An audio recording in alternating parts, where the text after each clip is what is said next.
വ്യാജ തിരിച്ചറിയൽ കാർഡ് കേസിൽ യുവജന കോൺഗ്രസ് നേതാവ് രാഹുൽ മാങ്കൂട്ടത്തിനെതിരെ വീണ്ടും ക്രൈംബ്രാഞ്ച് ചോദ്യം ചെയ്യാൻ ഒരുങ്ങുന്നു. തെരഞ്ഞെടുപ്പ് പ്രക്രിയയിൽ വ്യാജ ID കാർഡുകൾ ഉപയോഗിച്ചെന്ന ആരോപണത്തിലാണ് അന്വേഷണം ശക്തമാക്കിയത്.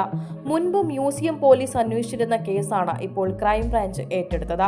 തിരഞ്ഞെടുപ്പിൽ CR കാർഡ് എന്ന മൊബൈൽ ആപ്പ് വഴിയാണ് വ്യാജ തിരിച്ചറിയൽ കാർഡുകൾ തയ്യാറാക്കിയതെന്നാണ് പരാതി. A ഗ്രൂപ്പിലെ സ്ഥാനാർത്ഥികൾക്ക് അനുകൂലമായ രീതിയിൽ വോട്ടെടുപ്പ് നടക്കാൻ ഇതിലൂടെ ശ്രമിച്ചെന്നാണ് അന്വേഷണ സംഘത്തിന്റെ കണ്ടെത്തൽ. ഇതുവരെ 4 പ്രവർത്തകരെയാണ് അറസ്റ്റ് ചെയ്തത്. പ്രതികൾക്കൊക്കെ പിന്നീട് ജാമ്യം ലഭിച്ചിരുന്നു.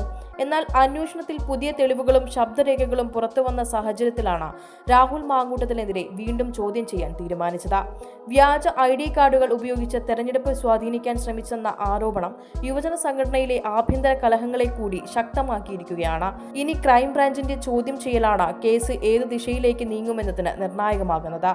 Insta News Malayalam, Thiruvananthapuram.